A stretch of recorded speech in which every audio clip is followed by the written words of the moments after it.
daerah di dalam mengambil satu tindakan-tindakan dan keputusan-keputusannya yang luar biasa. Dan yang paling luar biasa hari ini tidak menyangka Pak Wakil Bupati, saya terkejut tadi jumpa dengan saudara saya Pak Zulfan. Ya, ini beliau Pak Zulfan, Kabak Humas. 4 tahun yang lalu beliau undang saya atas nama pemerintah daerah Kabupaten Aceh Selatan. Tiba-tiba hari ini ada di Aceh Tenggara, kecil ya ini Pak Zulfan ya. Jazakallah khair ya. Beliau pindah ke sini. Saya tanya Pak Wakil, Bapak hijrah dari Aceh Selatan ke sini naik apa setara? Kata beliau sama. Percuma hijrah saya bilang. Ya, kalau hijrah itu harus lebih meningkat, ya kan?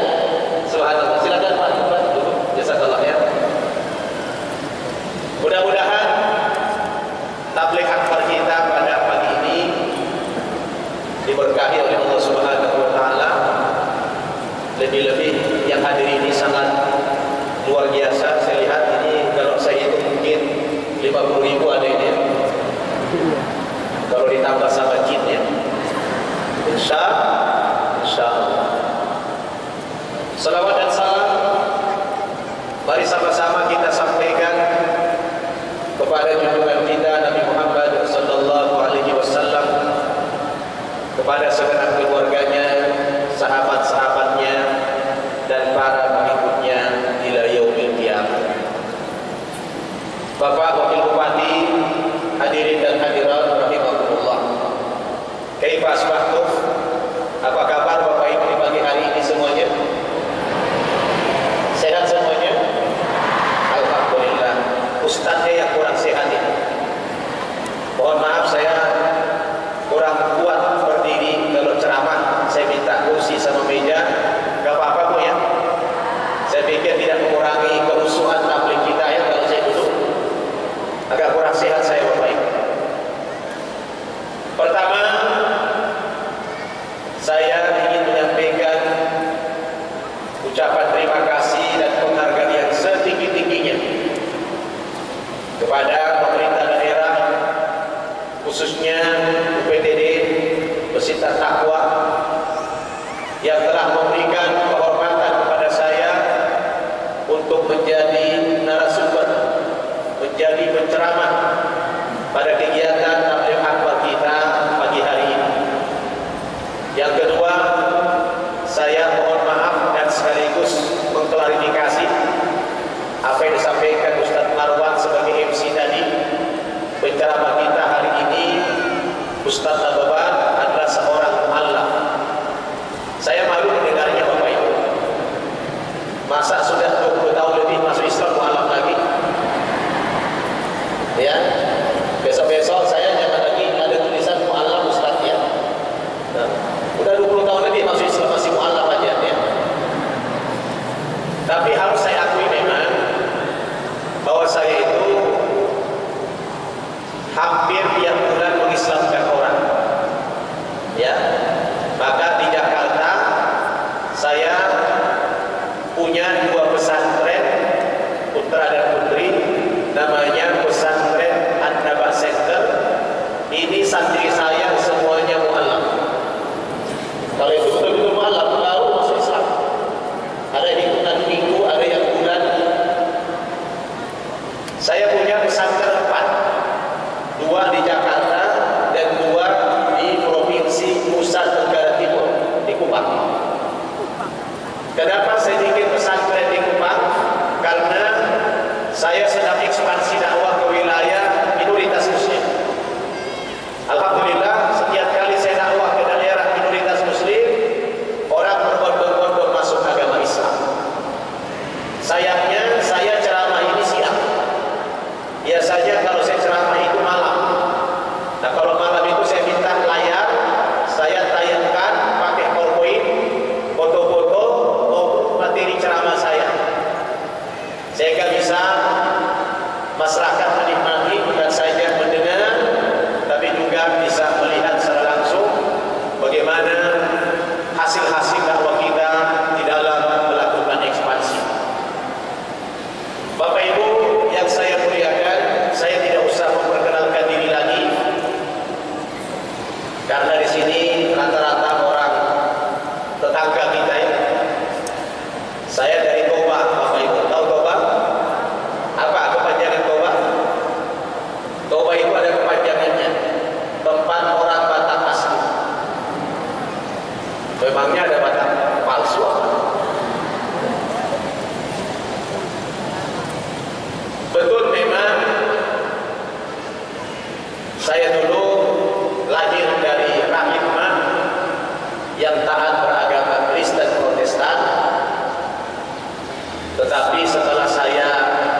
punya pilihan sendiri.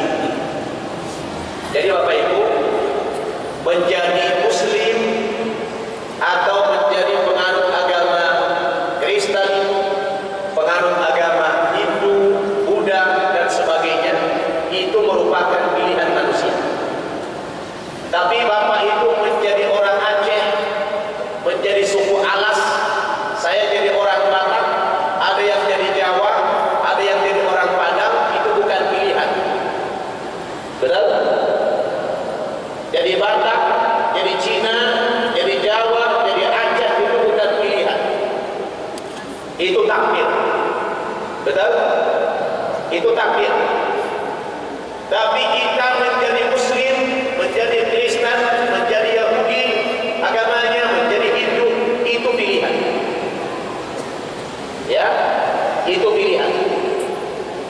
Memang ketika lahir, seluruh umat manusia ini dilahirkan dalam keadaan yang berislam. Rasul mengatakan, kullu mauludin yuladu ala fitrah. Setiap manusia yang lahir itu fitrah. Fitrah itu identik dengan Islam. Fa'aqim wajhaka lid-dini hanifan fitratallahi allati fatara an-nasa 'alaiha la tabdila li khalqillah dzalika ad-dinul qayyim walakinna aktsara an-nasi la ya'lamun. Hadapkanlah wajah kepada agama yang lurus, kepada agama yang hanif, yaitu agama Islam, karena agama Islam itu merupakan fitrah bagi seluruh umat manusia, kata Allah. Tetapi karena ada manusia lahir dari lingkungan keluarga yang tidak beragama Islam, lalu kata Nabi, fa'abawahu yuhawidanihi, lingkungan kedua orang tuanya lah yang membentuk kelak si anak itu menjadi penganut agama Yahudi kan, awi Nasrani, atau menjadi agama Nasrani, awi Majusani, atau menjadi penganut agama Majusi. Itu semua bergantung bentukan lingkungan kedua orang tuanya. Betul? Saya lahir kecil, besar, dididik di lingkungan yang beragama Kristen. Tetapi setelah saya dewasa, saya punya pilihan lain. Tentu dengan proses yang panjang. Saya kalau cerita mungkin tidak cukup 5 jam ya. Biasanya masyarakat di sini dengerin ceramah berapa jam? Bu, berapa jam? 3 jam. Tahan, Bapak Ibu dengan ceramah 3 jam. Tahan, tahan. Saya pingsan. Kita nggak aja ceramah 3 jam.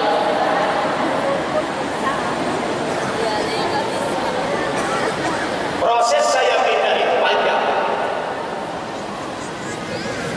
Tetapi kalau boleh cerita sedikit, intinya saya dulu suka belajar ilmu perbandingan agama. Sesuka belajar ilmu perbandingan agama. Saya bandingkan bukan cuma Islam dengan Kristen, dengan agama Yahudi, agama Hindu, agama Buddha, itu hobi saya belajar perbandingan agama itu. Tapi dari sekian macam konsep agama yang saya baca, hati saya mau condong ke Islam. Apa yang melatar belakangi saya dulu? Saya suka belajar perbandingan agama. Ceritanya dulu ada orang Turtan, orang Banjarmasin Turtan, namanya Hamran Apri. Pernah dengar nggak? Hamran Apri ini orang Banjar, satu kampung dengan Ustaz Arifin Ilham, seangkatan dengan almarhum Idam Khalid, dan dia juga sudah meninggal. Setelah dia murtad menjadi pendeta, di tahun 80-an awal dia mendirikan sebuah lembaga percetakan namanya Sinar Kasih. Dia bikin majalah. Nah, di dalam majalah itu isinya yaitu semacam buletin, ya, yang isinya itu banyak memuat ayat-ayat Al-Quran dan hadis Nabi. Saya sebagai penganut agama Kristen saat itu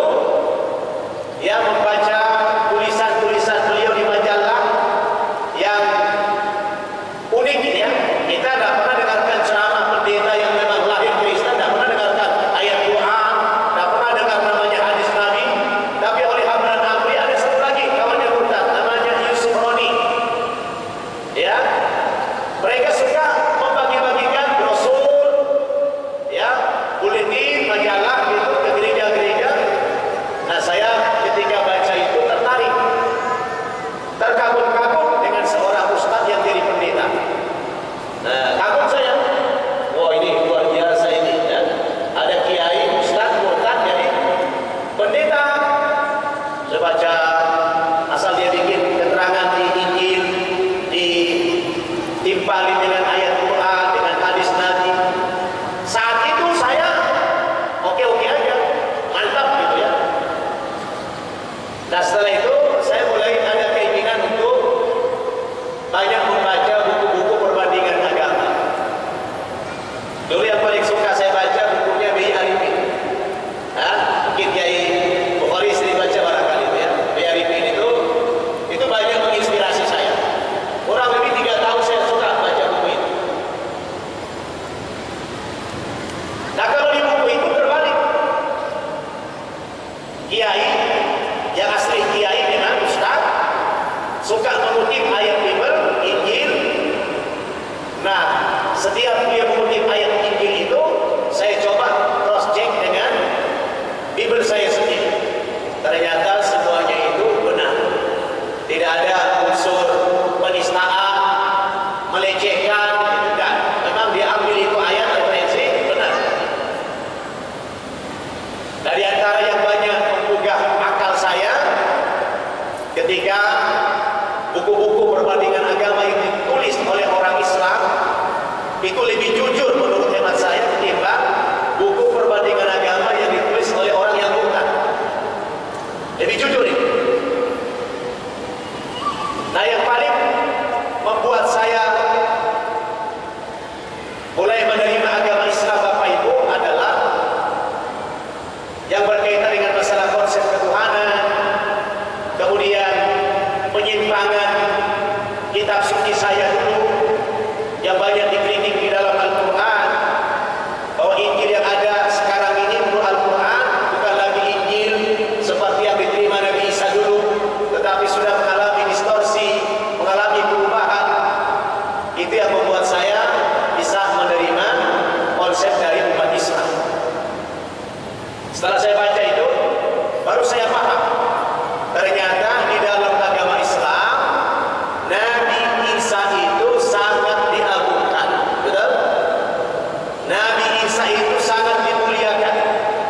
Ketika kami dulu mempercayai, meyakini Nabi Isa itu mati disalib ya untuk menebus dosa manusia, Islam membantah tuduhan itu, membantah keyakinan itu.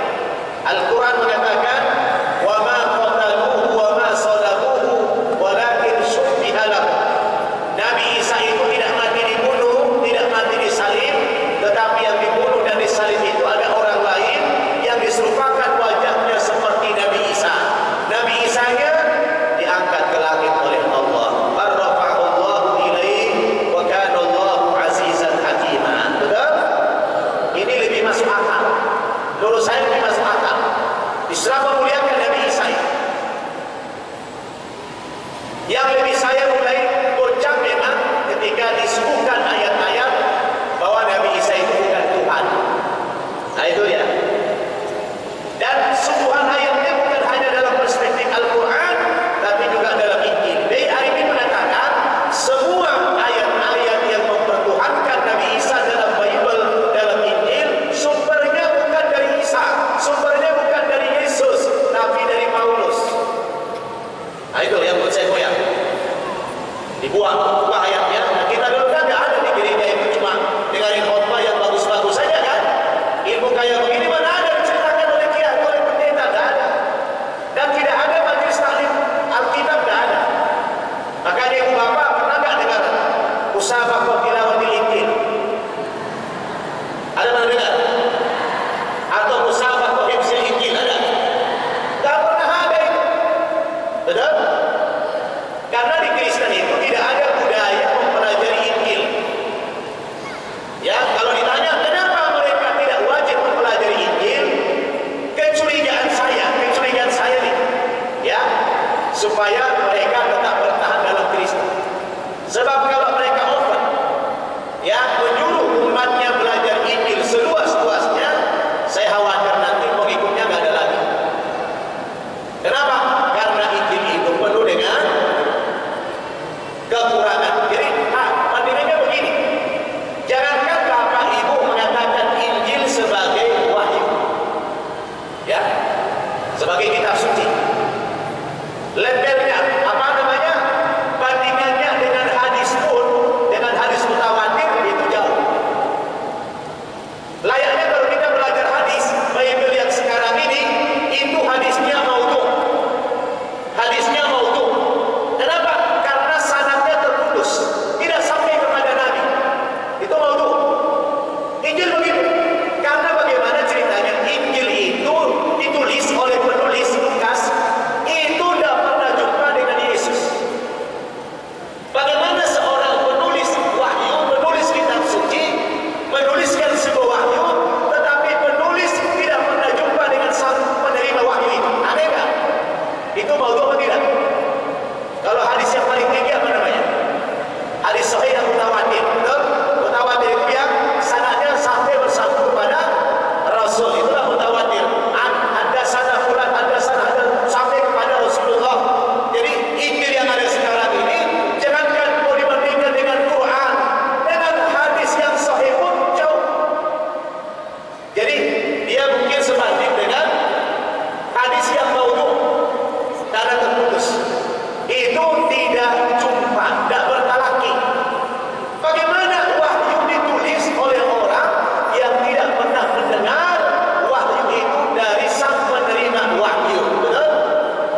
Maka Quran mengatakan, wa inna minhum la fariqan yalquna alsinatahum bil kitab litahsabuhu minal kitab wa ma huwa minal kitab wa yaquluna huwa min indillah wa ma huwa min indillah wa yaquluna 'ala Allahi al-kadhiba wa hum ya'lamun.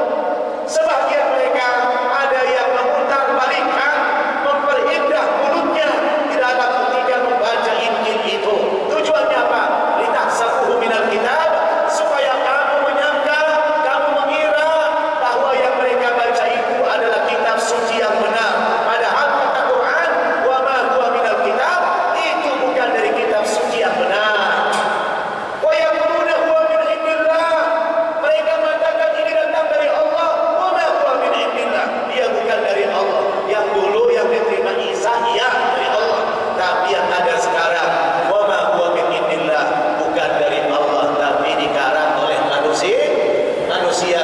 Wa yaquluna 'ala Allahi al-kadhiba, mereka berkata dusta kepada Allah. Wa hum ya'lamun, padahal mereka tahu. Makanya Pak Bu, tidak diwajibkan mereka mempelajari Injilnya, takut ketahuan. Ketahuan apanya Pak? Nah, ini kayak saya jadinya kan? Kayak saya jadinya, kalau udah ketahuan udah urutan. Nah, Bapak Ibu, saya mau bicara ilmiah, bukan mengejek. Tidak boleh mengejek, haram. Wala tasubul ladina yad'una min dunillah fayasubullah adwan bighairi ilm. Jangan kamu menghina, jangan kamu mengejek sembahan-sembahan Tuhan-Tuhan agama lain. Nanti mereka akan mengejek Allah dengan ejekan yang lebih parah lagi. Betul? Ini bukan mengejek, ini bukan menghina, ini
Isinya apa tadi? Bicara buah-buahan, ya, termasuk buah dada. Porno enggak ini? Dulu saya tanya guru saya, Pak Guru, kenapa studi kita sampai bicara buah dada terlalu vulgar? Apa tidak ada istilah yang lain, Pak Guru? Apa kata guru saya? Biarin saja teman-teman, supaya beda mana buah dada, mana buah rambutan, katanya. Coba. Maka wajar kalau orang yang sudah belajar Injil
sulit. Ya, semuanya mudah. Maka saya Pak Wakil prihatin ketika saya berdakwah di Jakarta, bermasyarakat di Jakarta itu, saya prihatin. Di sana banyak saya jumpai anak-anak Islam yang berumur 60 tahun bisa ngaji. Anak-anak umur 60 tahun dan bisa baca Quran. Di Jakarta banyak ini. Di sini ada nggak yang belum bisa ngaji? Ada yang belum bisa? Insya Allah nggak ada ya. Nggak ada yang ngaku. Sedih kalau ada orang Islam yang bisa baca Quran, ya.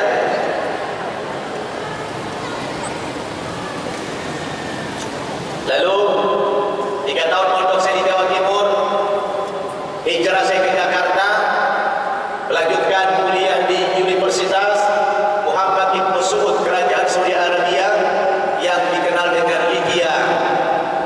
Setelah saya dapat ilmu di sana, saya baca Quran, saya harus ngapain nih? Ketika baca Quran, Pak Bu, saya lihat di Quran, kata Al-Quran, pekerjaan yang paling mulia itu adalah dakwah. Pekerjaan yang paling mulia kata Al-Quran apa? Dakwah. Wa man ahsanu qawlan mimman da'a ila Allah wa 'amila shalihan wa qala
Maaf saya minum